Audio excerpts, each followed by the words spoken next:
Assalamualaikum warahmatullahi wabarakatuh. Alhamdulillah, salatu wassalamu ala rasulillah Nabiyina Muhammad wa ala alihi wa sahbihi wa mawalah. Allahumma anfa'na bima 'allamtana wa 'allimna ma yanfa'una wa zidna ilman warzuqna fahman. Rabbi shrah li sadri wa yassir li amri wahlul 'uqdatam min lisani yafqahu qawli. Yang kami hormati Haji Zaki selaku Pengurusi Majelis, Asatidzah, guru-guru kami semuanya, mudah-mudahan semua dalam keadaan sehat semuanya. Alhamdulillah malam hari ini kita dapat bermuajahah silaturahim. Kami datang dari Pulau Pinang. Alhamdulillah perjalanan lancar sampai di sini dengan selamat dan bertemu dengan saudara-saudara kami PKPIM, ABIM, dan Wadah Kedah. Mudah-mudahan silaturahim ini membawa manfaat untuk kita semua insyaallah. Baik, asatidzah yang dirahmati Allah Subhanahu wa taala, insyaallah sedikit perbincangan, mohon izin untuk menyampaikan wacana pada malam hari ini. Tajuk yang diberikan insyaallah adalah wacana fikih Malazi, masyarakat madani dalam pemikiran Sidi Fadil. Tadi disampaikan oleh Haji Zaki. Alhamdulillah saya sudah tahun ketiga buat PhD USM di Pusat Kajian Pengurusan Pembangunan Islam. Alhamdulillah ada juga senior kami Dr. Amir Nasul, alumni juga dari ISDEF. 3 tahun ini pembacaan saya, kajian saya, penelitian saya banyak ditumpukan kepada fikroh Ustaz Sidi Fadil. Jadi selepas buat master 2020, tapi karena waktu itu COVID, jadi hanya 6 bulan saja berada di Pulau Pinang, kemudian pulang lagi ke Indonesia. Jadi merasa belum dapat apa-apa dari Pulau Pinang, masih ingin belajar. Akhirnya 2023 kembali lagi ke sini dan kemudian berbincang dengan Ustaz Fadil. Beliau mencadangkan untuk membedah, untuk mengkaji pemikiran Ustaz Sidi. Dari banyak pemikiran yang bisa kita kaji dari Ustaz Sidi, saya menumbuhkan kepada Islah al-Insan, di fikroh Ustaz Sidi dalam Islah al-Insan. Cuma pada malam hari ini kita akan coba sama-sama diskusi, berbincang berkenaan dengan wacana fikih Malazi dan masyarakat madani dalam pemikiran Sidi Fadil.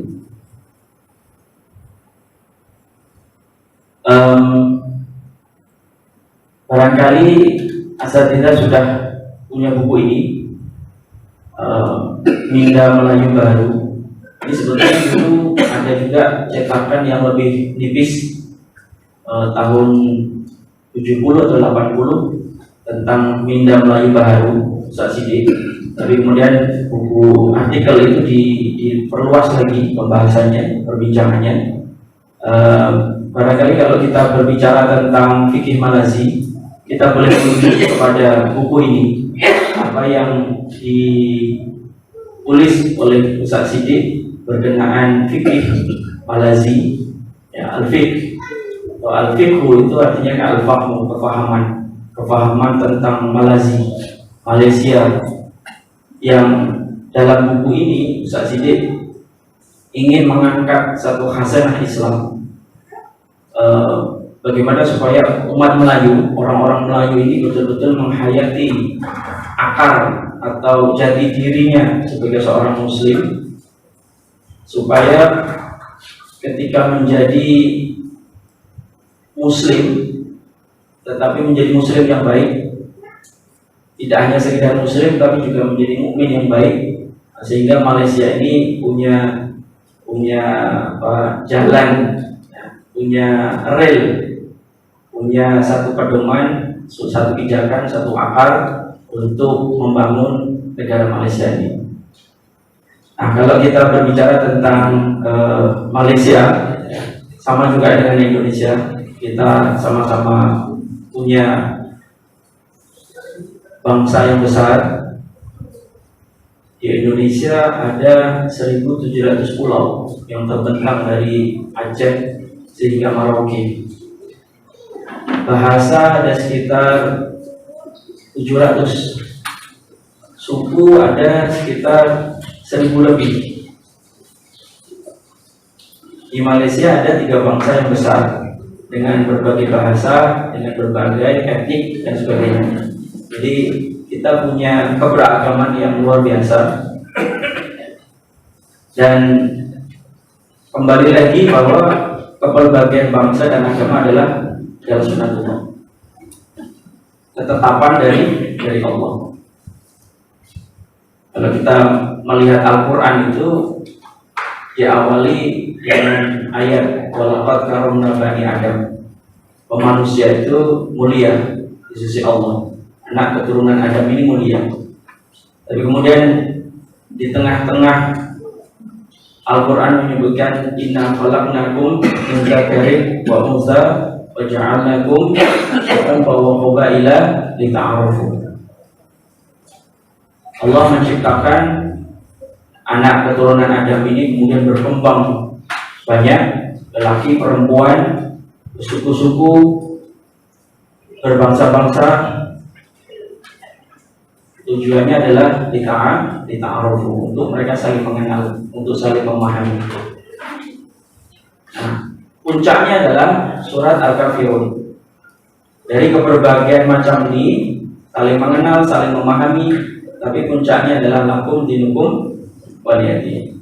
Agamamu, agamamu, agamaku, agamaku. Poin yang pertama, kepelbagaian bangsa dan agama adalah sunatullah. Lalu ada satu gagasan yang dibawa oleh Perdana Menteri Datuk Seri Anwar Ibrahim. Gagasan Madani yang beliau bawa ini adalah ingin membangun satu inklusivitas, keterbukaan dan konektivitas. Jadi setelah terbuka, mau mengenal bangsa lain, mau mengenal agama lain, lalu terjadi konektivitas, terjadi jaringan. Kita tidak hanya mengurung sebagai bangsa Melayu sendiri atau Islam sendiri, tidak. Tapi Malaysia ini dan Indonesia juga ada banyak kotak-kotak. Kita perlu juga melihat ada kotak di samping kita. Sehingga kita perlu menjaring, membuat konektivitas di antara kotak-kotak itu dan menjadi satu kotak yang besar. Dan dari 6 teras Madani itu ada satu teras yang disebut dengan teras hormat. Nah, saya kira hormat ini mulai dari ta'aruf tadi, saling mengenal, lalu kemudian muncul tafahum, kefahaman. Setelah tafahum muncul lagi ta'awun, kalau menolong. Setelah ta'awun muncul lagi takaful, kerjasama. Yang paling puncak itu arkanul ukhuwah itu adalah ihsan. Bahkan kita mau mendahulukan kepentingan orang di atas kepentingan kita. Itu saya kira hormat dalam teras Madani ingin membangun keterbukaan dan juga konektivitas jaringan. Hanya saja memang isu perkauman, sentimen perkauman, merasa superioritas, merasa paling unggul, itu saya kira belum tuntas, belum selesai isu perkauman ini. Dan bahkan suasana sosiopolitik juga apalagi menjelang pilihan raya Nah, itu isu agama, isu bangsa, isu budaya, isu etnik, isu bahasa itu dibawa. Mungkin saya kurang arif di Malaysia, tapi di Indonesia pun begitu realitanya. Karena banyak suku, banyak bangsa, ketika mau pilihan raya itu menjadi tidak kondusif, membawa-bawa agama. Di Indonesia itu ada satu parti, namanya Parti Golkar. Golkar ini parti yang sudah lama, dulu ditubuhkan, dan salah satu pengasasnya adalah Soeharto. Soeharto ini presiden terlama 32 tahun memimpin Indonesia.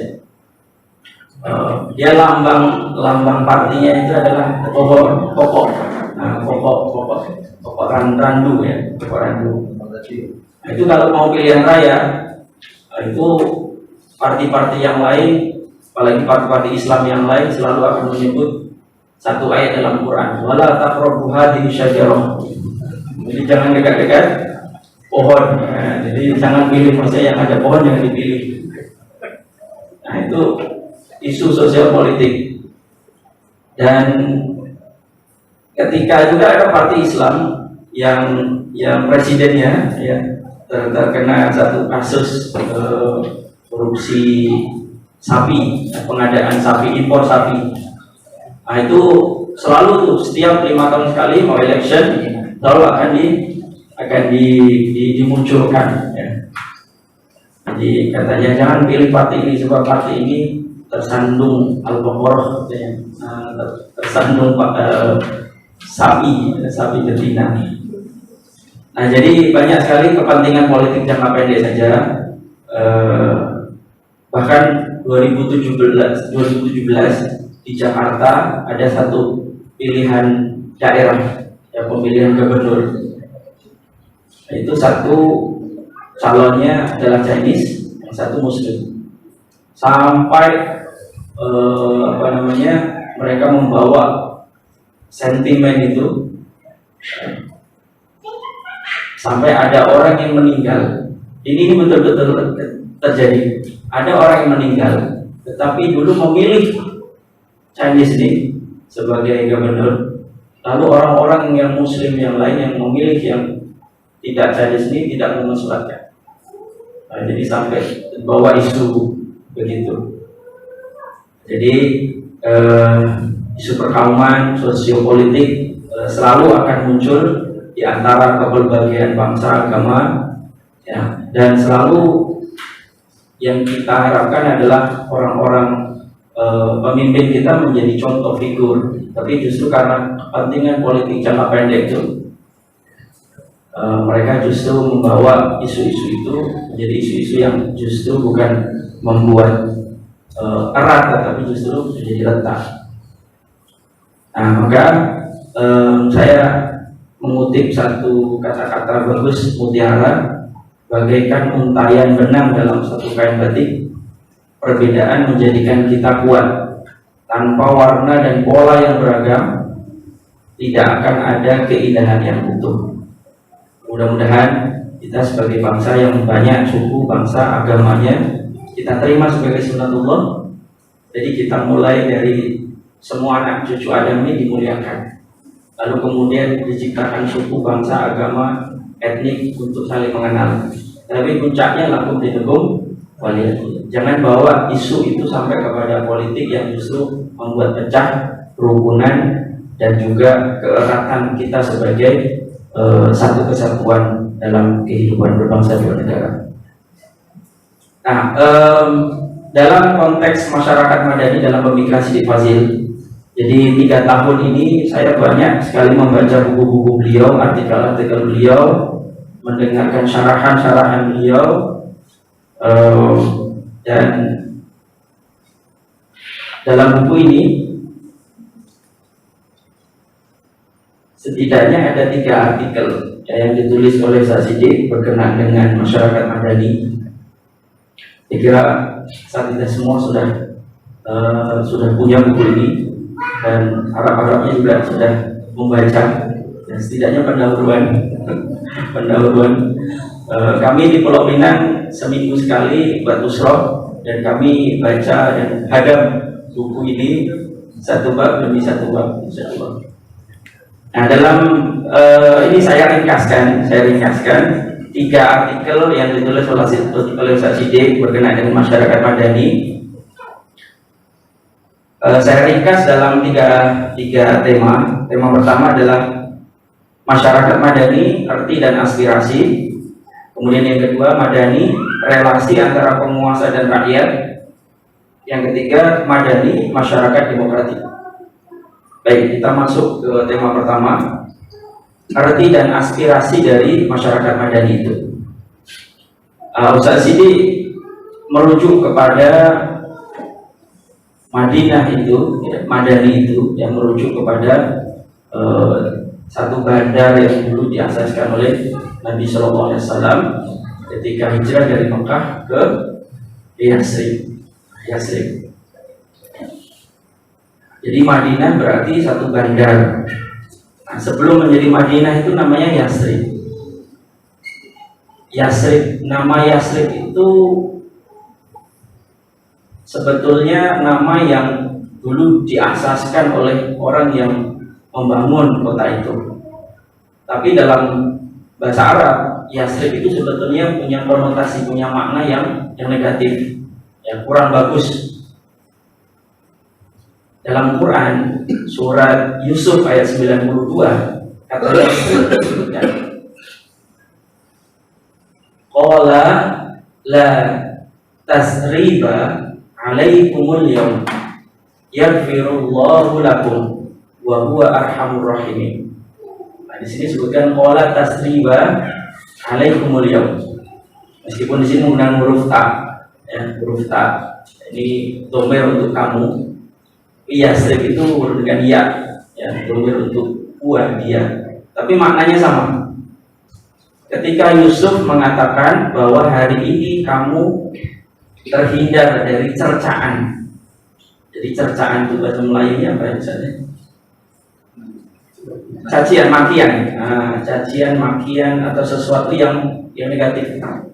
Hari ini kamu terhindar dari cercaan, makian. Yaghfirullahu lakum,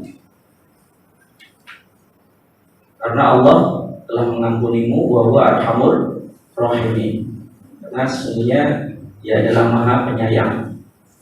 Jadi Yasrib itu adalah nama yang maknanya sebetulnya negatif. Maka kemudian Nabi mengubah kata Yasrib itu menjadi Madinah. Jadi insyaallah saja semua sudah arif. Madinah itu berakar dari kata din, ya, agama. Kemudian di situ ada makna Madinah.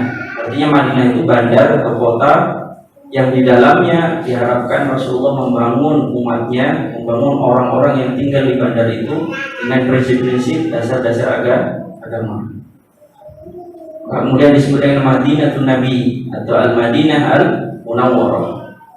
Ketika kota itu, bandar itu, orang-orangnya, para pentadbirnya, para penduduknya, semua menjalankan prinsip-prinsip agama, insya Allah akan menjadi munawwar, cahaya. Dan setelah Madinah terbentuk menjadi satu sistem kenegaraan yang solid, yang kokoh, yang baik, akhirnya dia bisa ekspansi ke seluruh kawasan Arab. Nah, dalam Madinah itu kita mengenal juga Sahifah Madinah, Piagam Madinah. Sebab Madinah pada masa itu hidup berbagai kaum.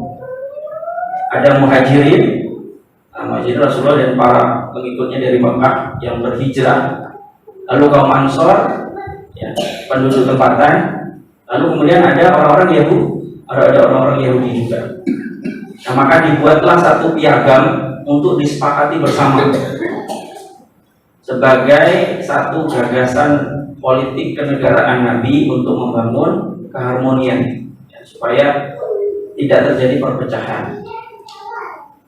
Maka Ustaz Sidik mengatakan piagam Madinah ini sebagai kontrak sosial sesama umat Islam. Muhajirin dan Ansor disatukan dalam ukhuwah diniyah, imaniyah, tetapi dengan kaum Yahudi disatukan dengan ukhuwah watoniyah. Sesama Muslim, ukhuwahnya adalah persaudaraannya adalah agama dan iman. Jadi dengan kaum Yahudi persaudaraannya adalah persaudaraan setanah air. Hasan al-Banna dalam risalahnya, salah satu tulisan beliau, bahkan menyebutkan hubbul waton minan iman. Jadi cinta tanah air itu sebagian daripada iman. Nah, maka kenapa perlu ukhuwah watoniyah ini, supaya mereka bersatu kalau semisal ada serangan atau mungkin ada bahaya daripada luar menyerang, nah mereka bisa bersatu untuk menjaga ketahanan negara. Salah satu pasal dalam piagam Madinah disebutkan lil yahud dinuhum walil muslimin dinuhum. Bagi orang-orang Yahudi, agama mereka dipersilahkan untuk melakukan ritual ibadah menurut keyakinan mereka, dan umat Islam pun juga dipersilahkan untuk beribadah sesuai dengan cara-cara mereka. Mereka tidak boleh saling mengganggu, tidak boleh saling berkonflik, ya. Semua diserahkan kepada urusan masing-masing. Dan kategorian ahlul dhimah atau kaum dhimmi, kaum ini adalah kaum yang dilindungi, Jadi pengkategorian ahlul dhimah ini, kenapa orang-orang Yahudi ini disebut ahlul dhimmi? Sebetulnya bukan untuk memarginalkan, untuk meminggirkan, atau untuk mengkategorikan sesuatu yang mereka ini orang lain, bukan kita, sebab kita yang memimpin, kita yang berkuasa, tidak. Justru dengan diberikan kategori sebagai ahlul dhimmah atau kaum dhimmi, orang-orang Yahudi ini dilindungi. Orang-orang Yahudi ini diberikan haknya untuk bernegara. Bahkan sebagian daripada mereka diangkat menjadi wazir, menjadi pentadbir juga di dalam sistem ketatanegaraan. Sehingga ini bukan untuk memarginalkan, tapi untuk melindungi. Cuma hanya saja Ustaz Sidi juga mengutip Syekh Iskandar Hanif, sekiranya orang-orang Yahudi Madinah itu berlaku jujur, tidak mengkhianati perjanjian yang telah dibuat, barangkali kita akan dapat melihat dengan lebih jelas bagaimana prinsip-prinsip berasaskan agama ini berkembang menjadi realiti yang membanggakan tidak saja Islam tetapi juga manusia dan kemanusiaan seluruhnya. Hanya saja memang orang-orang Yahudi ini mempunyai watak berkhianat. Sudah dibuat piagam Madinah untuk diikuti, mereka pun sudah diberikan hak untuk ikut berpartisipasi dalam bernegara, tapi justru mereka berkhianat. Chandra Muzaffar juga mengatakan masyarakat Madani dalam konteks Malaysia, konsep masyarakat Madani merupakan gambaran civil society yang memuatkan cita dan citra bangsa Malaysia. Dengan kata lain, masyarakat Madani ala Malaysia.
kita sambung lagi, insyaallah.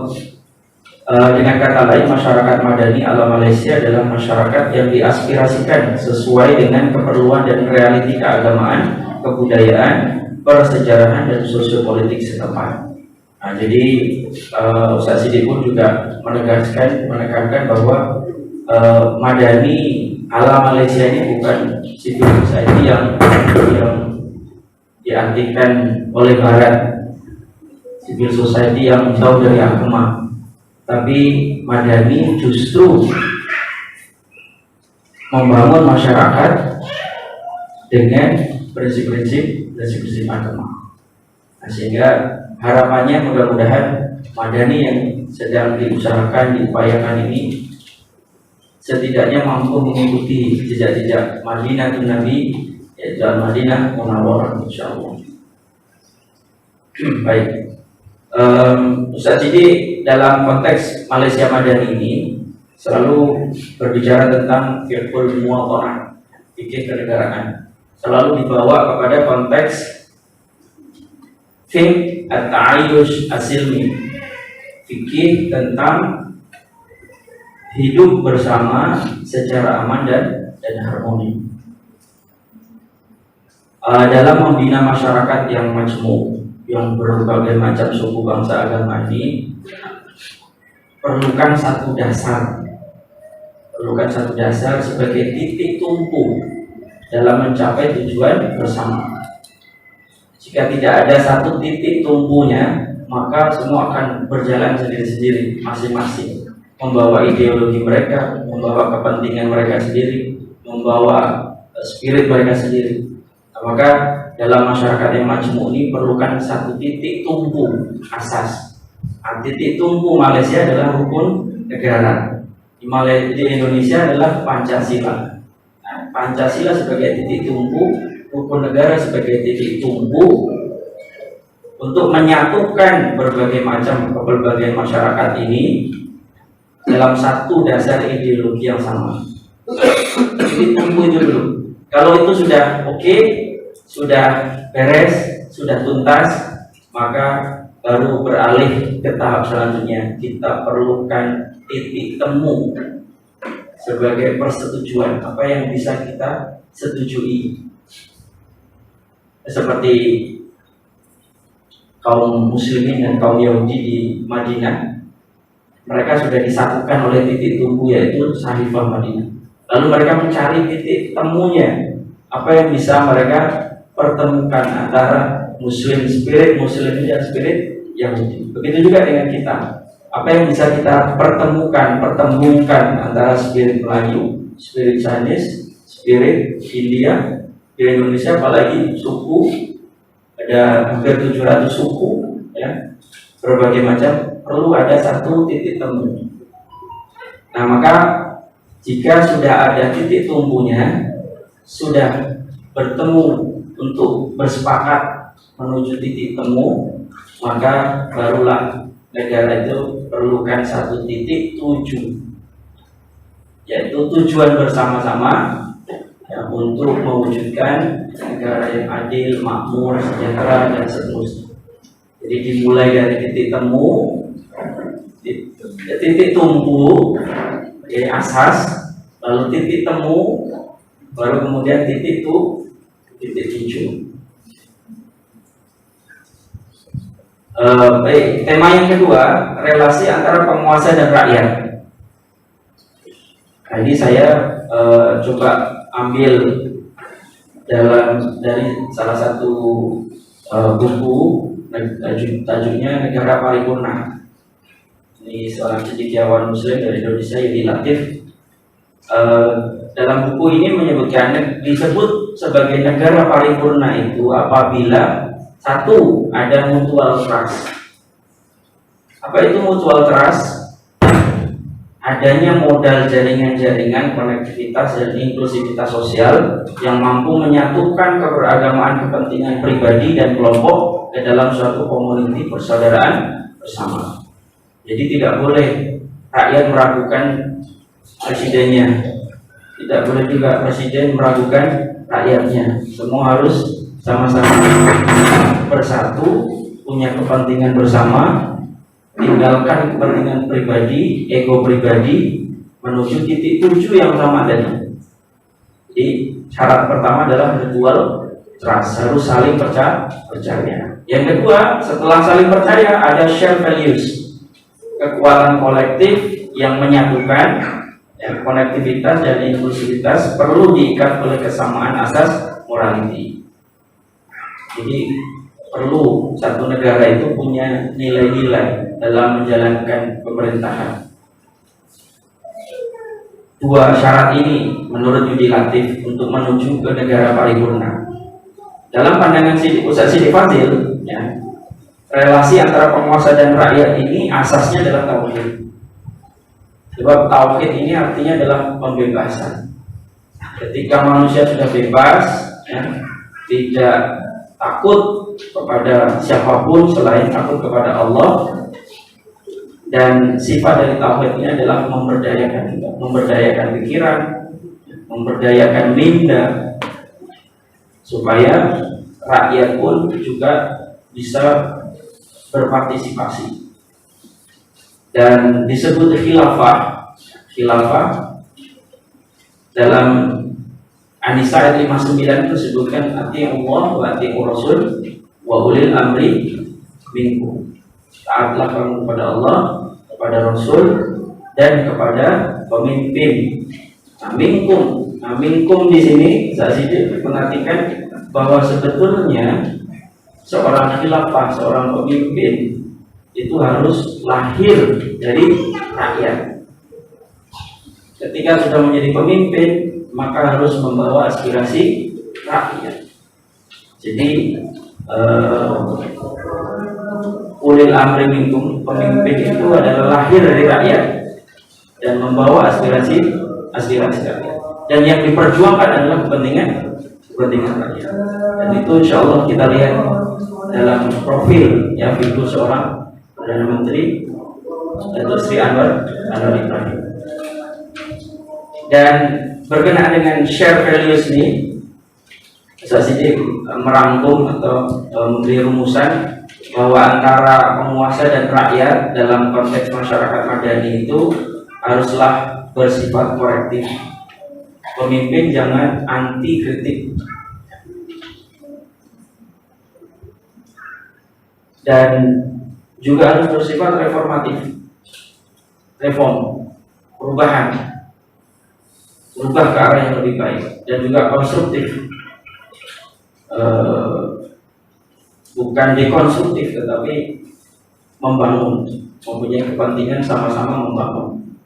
Jadi korektif, reformatif, dan konstruktif itu syarat untuk menjadi masyarakat madani. Bagaimana hubungan antara penguasa dan rakyat. Ada salah satu buku yang ditulis oleh Jamil Zaki, The War for Kindness, Building Empathy in a Fractured World. Jadi perang dalam kebaikan.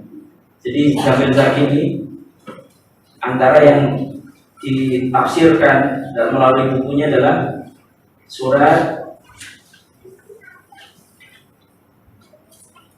Al-Baqarah ayat 148 tentang fastabiqul khairat. Jadi Jamil Zaki menyampaikan fastabiqul khairat itu bukan semata-mata berlomba dalam kebaikan, tapi perang dalam kebaikan. Kalau perang mesti ada strategi yang perlu disiapkan, yang perlu disusun, ya. Sebab kebaikan yang tidak tersusun akan dikalahkan oleh keburukan, kejahatan yang tersusun. Maka perlunya membangun kebaikan dengan amal jama'i bersama-sama. Jadi kita punya titik tuju yang sama, lalu strategi yang berorganisasi dengan baik, dan simpati kepada empati. Nah, simpati ini kita melihat ada warga kita yang kesusahan, kita merasa kasihan, masya Allah kasihan. Jadi baru sampai di sini, baru sampai wacana. Tapi empati itu sudah sampai harami, gerakan apa yang perlu dibuat. Nah ini buku yang ditulis Jamil Zaki ini antara bagaimana membangun kebaikan yang bersifat konstruktif tadi dengan bersama-sama, dengan terorganisasi dan rubah wacana simpati itu kepada empati. Kita salah satu nilai yang diajarkan kepada anak-anak kita di sekolah ABIM adalah nilai kompetensi ya. Kompetensinya adalah hierarki sampai kepada dia berbuat sesuatu, bukan hanya sekedar mewacanakan tapi berbuat terhadap apa yang diwacanakan. Baik, ini tema yang ketiga terakhir, yaitu berkenaan dengan masyarakat demokratik. Ustaz Sidik menjelaskan berkenaan dengan masyarakat madani ini merujuk kepada Syekh Al-Qurtubi bahwa demokrasi versi madani perlu memenuhi makna bai'ah, ikatan perjanjian dengan segala persyaratannya dan menepati arti syuro, musyawarah dengan segala prinsip dan etikanya. Oke. Dan Ustaz Sidik juga merujuk kepada istilah yang disebutkan oleh Pak Muhammad Nasir dengan istilah teistik demokrasi, dan Al-Maududi dengan istilah teodemokrasi. Apa makna teistik demokrasi dan teodemokrasi ini? Yaitu demokrasi yang mengakui kedaulatan rakyat tetapi dibatasi oleh kedaulatan hukum Tuhan. Sejenis demokrasi yang berlandaskan nilai-nilai ketuhanan. Jadi walaupun rakyat itu berdaulat, pemimpin itu boleh terpilih juga dari rakyat, oleh rakyat, untuk rakyat, tetapi kedaulatan rakyat pun juga dibatasi oleh kedaulatan Tuhan. Dan kemudian dibatasi dari atas dan dari bawah. Jadi dari atas dibatasi oleh Tuhan, syariat, dan dari bawah dibatasi oleh rakyat. Jadi di tengah-tengah ada pemerintah yang mengatur, yang membuat sistem, yang membuat sistem kenegaraan. Di atas dibatasi oleh aturan-aturan Tuhan, syariat. Tapi ada di bawah dibatasi oleh kedaulatan rakyat itu sendiri. Teodemokrasi dengan prinsip kepercayaan kepada Tuhan, ya, rukun negara, dan Islam sebagai agama persekutuan. Itu ditafsirkan sebagai pembatas dari atas dibatasi dengan implikasi bahwa kuasa rakyat dan pemerintah tertakluk di bawah kedaulatan syariat. Jadi insya Allah rukun negara yang pertama adalah kepercayaan kepada Tuhan. Di Indonesia Pancasila yang pertama adalah apa, Mas Ihsan? Yang Maha Esa, ketuhanan yang Maha Esa. Lagi spesifik di Indonesia, di Malaysia kepercayaan kepada Tuhan.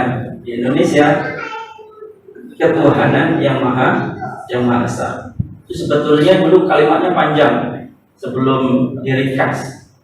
Dulu ketika Indonesia merdeka, kemudian ada tim untuk membuat perencanaan pembangunan selepas kemerdekaan.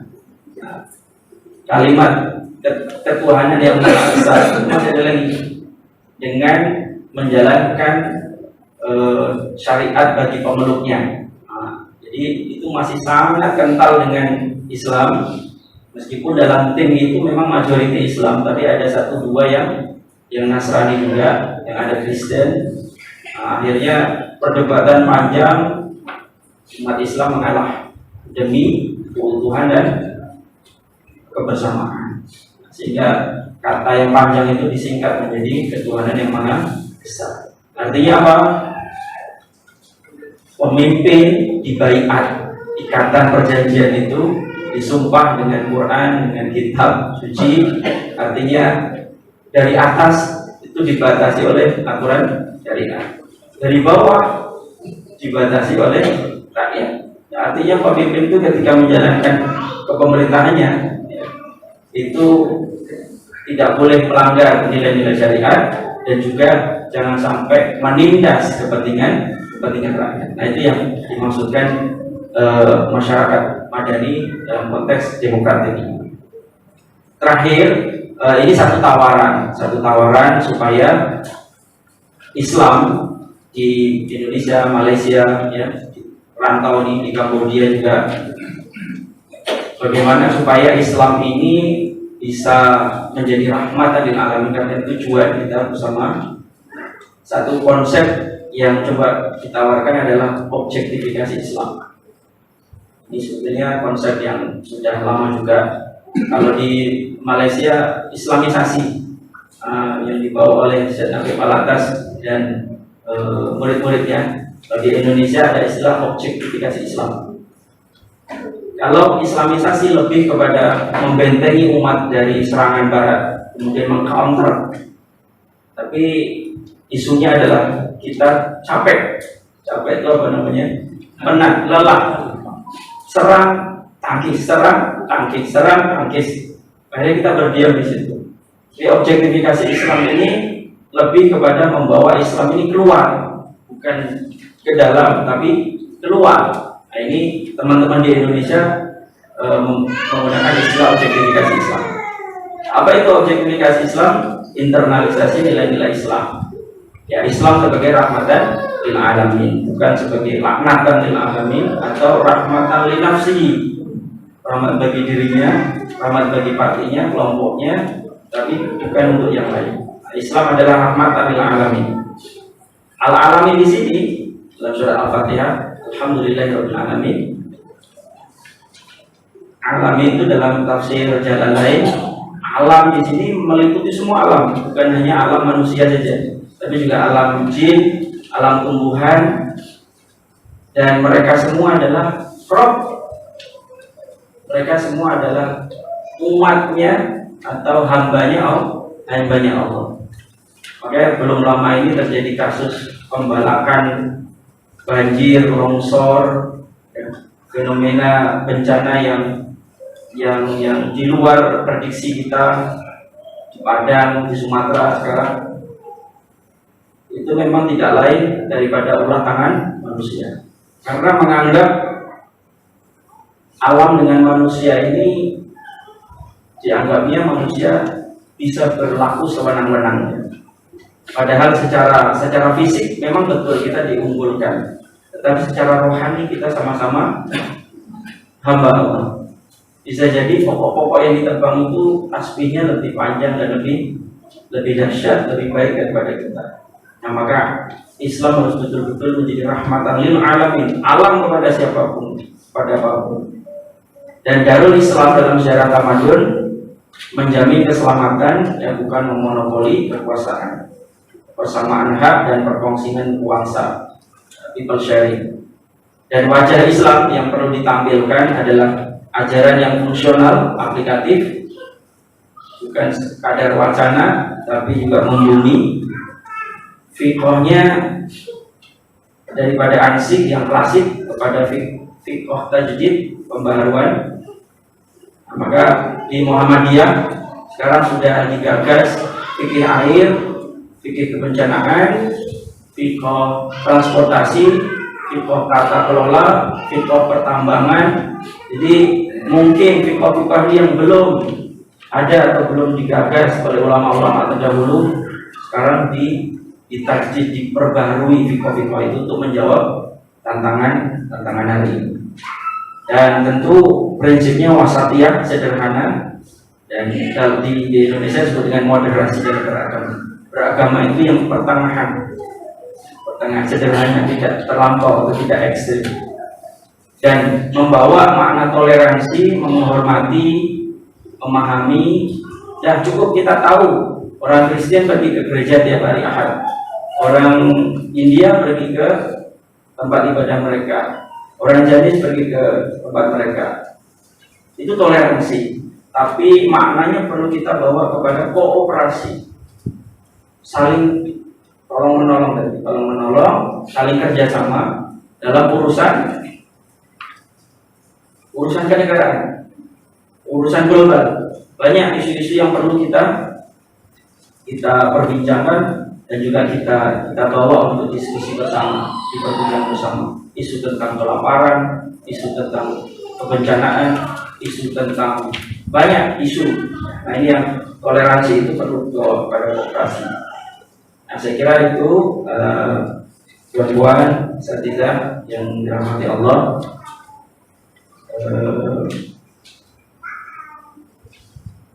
Jika ada betul datang dari Allah, jika ada salah murni karena kedhaifan saya, kurang lebihnya mohon dimaafkan. Assalamualaikum warahmatullahi wabarakatuh.